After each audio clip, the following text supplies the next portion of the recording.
മറ്റൊരു പ്രധാനപ്പെട്ട കാര്യം ഇന്ന് ബഹുമാന്യനായ അംഗം ശ്രീ രമേശ് ചെന്നിത്തല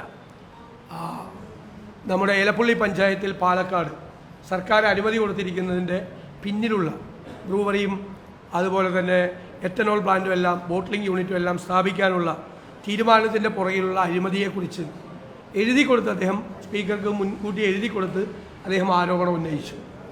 അതേ അവസരത്തിൽ തന്നെ പ്രതിപക്ഷം ഇതുവരെ ഉന്നയിച്ചുകൊണ്ടിരുന്ന ആരോപണങ്ങൾക്ക് C&AG അടിവരയിട്ടിരിക്കുന്ന ഒരു കാര്യം കൂടി പ്രത്യേകം. ഞങ്ങൾ നിയമസഭയിൽ പ്രതിപക്ഷ നേതാവെന്ന നിലയിൽ ഞാൻ ആരോപണം ഉന്നയിച്ചു. നിയമസഭയിൽ ശ്രീ PC വിശ്വനാഥ് എഴുതി കൊടുത്ത ആരോപണം ഉന്നയിച്ചതാണ് കോവിഡ് കാലത്തെ അഴിമതി. ആ കോവിഡ് കാലത്തെ അഴിമതി ഞങ്ങൾ ഉന്നയിച്ച മുഴുവൻ ആരോപണങ്ങൾ ശരിയാണ് എന്ന് C&AG റിപ്പോർട്ടാണ് ഇന്നലെ സഭയിൽ ടേബിൾ ചെയ്തത്. അതിലേറ്റവും പ്രധാനപ്പെട്ട കാര്യം 450 രൂപയ്ക്കും 500 രൂപയ്ക്കും ഇവിടെ PP കിറ്റ് കിട്ടുന്ന സമയത്ത് 1550 രൂപ കൊടുത്ത് മഹാരാഷ്ട്ര ആസ്ഥാനമായി പ്രവർത്തിക്കുന്ന സാൻ ഫാർമയിൽ നിന്നും 3 ഇരട്ടി വിലയ്ക്ക് 1550 രൂപയ്ക്ക് PP കിറ്റ് വാങ്ങിച്ചു എന്നായിരുന്നു ഒരു പ്രധാനപ്പെട്ട ആരോപണം. മുൻ ആരോഗ്യമന്ത്രി ഇന്നലെ അതിന് മറുപടി പറഞ്ഞത് ഇത് കിട്ടാനുണ്ടായിരുന്നില്ല, ആ സമയത്ത് ഇത് കിട്ടാനുണ്ടായിരുന്നില്ല, അതുകൊണ്ടാണ് അങ്ങനെ വാങ്ങിക്കേണ്ടി വന്നത് എന്നാണ്. ഇപ്പോൾ ഞങ്ങൾ ഇന്നൊരു കത്ത് പുറത്തുവിടുകയാണ്. അനിത ടെക്സ്കോട്ട് ഇന്ത്യ പ്രൈവറ്റ് ലിമിറ്റഡ് എന്ന് പറയുന്ന സ്ഥാപനം ഈ 1550 രൂപയ്ക്ക് 29/3/2020 ഓർഡർ കൊടുക്കുന്നതിൻ്റെ തലേ ദിവസം 1550 രൂപയ്ക്ക് PP കിറ്റ് മേടിക്കാൻ സർക്കാർ ഉത്തരവ് കൊടുക്കുന്നതിൻ്റെ തലേ ദിവസം, അതായത് 28/3/2020 ഈ അനിത ടെക്സ്കോട്ട് പറഞ്ഞിരിക്കുകയാണ്, ഞങ്ങൾ ഈ 550 രൂപയ്ക്ക് ഞങ്ങൾ PP കിറ്റ് തരാം, ഞങ്ങൾ 25,000 കിറ്റ് തരാം എന്ന് അവർ പറഞ്ഞിരിക്കുക. അവരുടെ കയ്യിൽ നിന്ന് അത് വാങ്ങിക്കാതെ പിറ്റേ ദിവസം ഈ കത്ത് കയ്യിലിരിക്കുമ്പോൾ, സർക്കാരിൻ്റെ കയ്യിലിരിക്കുമ്പോൾ 25,000 കിറ്റ് 550 രൂപയ്ക്ക് തരാം എന്നുള്ള കത്തിരിക്കുമ്പോൾ അതിൽ നിന്ന് വാങ്ങിക്കാതെ 1550 രൂപയ്ക്ക് 3 ഇരട്ടി വിലയ്ക്ക് ഇവർ PP കിറ്റ് വാങ്ങിച്ചു. അപ്പോൾ മുൻ ആരോഗ്യമന്ത്രിയുടെ ഈ പറയുന്ന വാദം കൃത്യമായി പൊളിയാണ്. ആ കത്ത് ഞങ്ങൾ ഇന്ന് പുറത്തുവിടുകയാണ്, ആ കമ്പനിയുടെ കത്ത്. അതുപോലെ തന്നെ നിയമവിരുദ്ധമായി സാൻ ഫാർമയ്ക്ക് 100% അഡ്വാൻസ് നൽകി. ബാക്കി 550 രൂപയുടെ കമ്പനിയൊക്കെ 10 ദിവസം കൊണ്ട് ഈ അവർ സപ്ലൈ ചെയ്തപ്പോൾ സാൻ ഫാർമയാണ് അനിത ടെക്സ്കോട്ട്, ഞാൻ ഇന്ന് കത്ത് റിലീസ് ചെയ്യാം, ഞങ്ങളിപ്പോൾ കത്ത് റിലീസ് ചെയ്യാം, നിങ്ങൾക്ക് അതിൻ്റെ കോപ്പി തരാം. അനിത ടെക്സ്കോട്ട് TEXCOT ബ്രാക്കറ്റിൽ ഇന്ത്യ പ്രൈവറ്റ് ലിമിറ്റഡ്, തിരുപ്പൂരുള്ള കമ്പനിയാണ്. ഇതിൻ്റെ കത്ത് കിട്ടിയതിൻ്റെ പിറ്റേ ദിവസം അത് വാങ്ങിക്കാതെ 10,000 കിറ്റ് വാങ്ങിയിട്ട് നിർത്തിവെച്ചു. 10,000 കിറ്റ് വാങ്ങിയിട്ട് നിർത്തിവെച്ചു. എന്നിട്ട് 15,000 കിറ്റിന് ഇവർ 25,000 കൊടുക്കാമെന്ന് പറയുമ്പോൾ മറ്റേ കമ്പനിയോട് ഓർഡർ ചെയ്തു. ഏറ്റവും രസകരമായ കാര്യം, ഈ 550 രൂപയും 450 രൂപയ്ക്കും കിറ്റ് കൊടുത്തവർ 10 ദിവസം കൊണ്ട് സപ്ലൈ ചെയ്തു. ഈ 100% അഡ്വാൻസ് കൊടുത്ത ഇവൻ പകുതി പോലും ഇത് ചെയ്തില്ല, വളരെ വൈകിട്ടാണ് ഇത് കൊടുത്തത്. അതുകൂടാതെ വളരെ ഗുരുതരമായ ആരോപണം, ഈ കേരള സ്റ്റേറ്റ് മെഡിക്കൽ സർവീസസ് കോർപ്പറേഷൻ്റെ പിടിപ്പുകേട് കൊണ്ട് ആവശ്യമായ മരുന്ന് പോലും കിട്ടുന്നില്ല.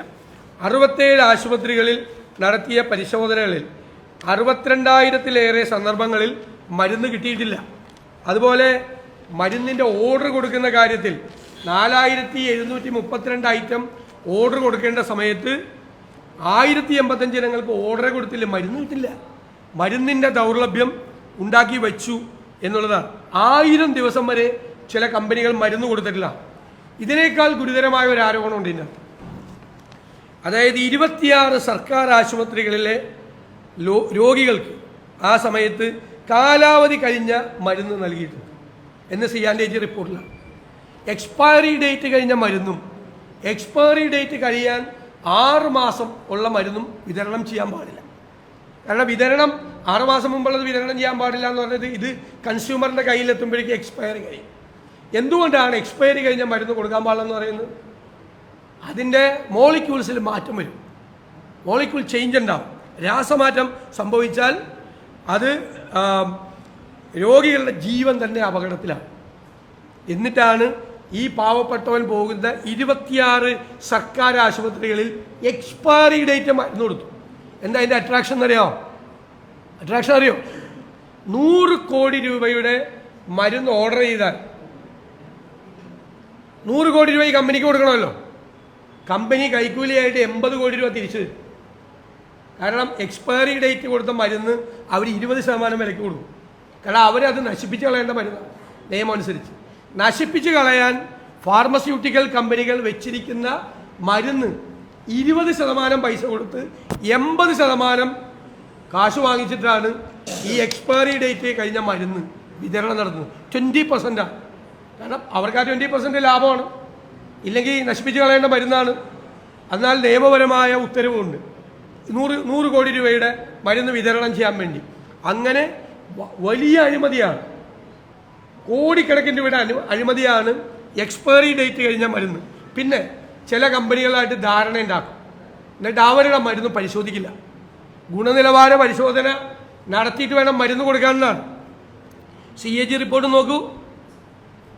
ഒരു വർഷത്തെ 54,000 ബാച്ച് മരുന്നുകളിൽ കേട്ടോളം 54,000 ബാച്ച് മരുന്നിൽ 8,700 ബാച്ചുകളുടെ ഗുണനിലവാരം മാത്രമാണ് പരിശോധിച്ചത്.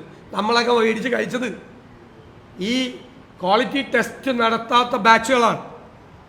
ഇനി 46 ഇനം മരുന്നുകൾക്ക് ഒരു ക്വാളിറ്റി ടെസ്റ്റും നടത്തിയില്ല. 14 വിതരണക്കാരുടെ ഒറ്റ മരുന്ന് പോലും പരിശോധിച്ചില്ല. കമ്പനിയായിട്ട് ഡീലാണ്, ക്വാളിറ്റിയില്ല. നിങ്ങൾക്ക് പൊള്ളാച്ചി ചെന്നാലും മരുന്ന് കിട്ടും. ഒരു ഗുളികയ്ക്ക് 25 രൂപയുള്ള ഗുളിക 1 രൂപയ്ക്ക് അല്ലെങ്കിൽ 50 പൈസയ്ക്ക് പൊള്ളാച്ചിയിൽ നിന്ന് കിട്ടും. ഈ ചാത്തൻ മരുന്നെന്ന് പറയുന്നത് ഇതുപോലത്തെ ക്വാളിറ്റി ഇല്ലാത്ത മരുന്നുകൾ വിതരണം നടത്തി ആ കമ്പനികളെ സഹായിച്ച് അവരിൽ നിന്ന് കോടികളാണ് ഇവർ കൈപ്പറ്റിയിരിക്കുന്നത്. ഈ കോവിഡ് കാലത്ത് ബഹുമാനായ ശ്രീ രമേശ് ചെന്നിത്തല പറഞ്ഞതുപോലെ പുര കത്തുന്ന സമയത്ത് അവർ വാഴ വെട്ടുകയായിരുന്നു. എന്നിട്ടാണ് ഈ കോവിഡ് കാലത്ത് നടത്തിയ അഴിമതിയാണ്. അതിനെക്കുറിച്ച് കൃത്യമായി ഇവർ പറഞ്ഞിട്ടുണ്ട്. ഈ PP കിറ്റിൻ്റെ കാര്യത്തിൽ മാത്രം ആണ് എക്സസ് എക്സ്പെൻഡിച്ചർ ഇൻകേർഡ് 10 കോടിയാണ്. 10 കോടി. CAG റിപ്പോർട്ട് വളരെ കൃത്യമാണ്. അപ്പോൾ ഈ കമ്പനി ആൾക്കൊക്കെ സഹായിക്കാൻ വേണ്ടിയിട്ട് പണം ഉണ്ടാക്കാൻ വേണ്ടിയിട്ട് ചെയ്ത ഒരു അഴിമതിയാണ്. ഞങ്ങൾക്ക് വളരെയധികം സന്തോഷമുണ്ട്. ഞങ്ങൾ ക്രെഡിബിൾ ആയിട്ടുള്ള ഒരു ആരോപണമാണ് ഉന്നയിച്ചത്. രാജ്യത്തെ കൺട്രോളറാണ് ഓഡിറ്റർ ജനറൽ, കേരളത്തിലെ പ്രതിപക്ഷം നിയമസഭയ്ക്കകത്തും പുറത്തും ഉന്നയിച്ച ഒരു ആരോപണം ശരിവച്ചിരിക്കുക.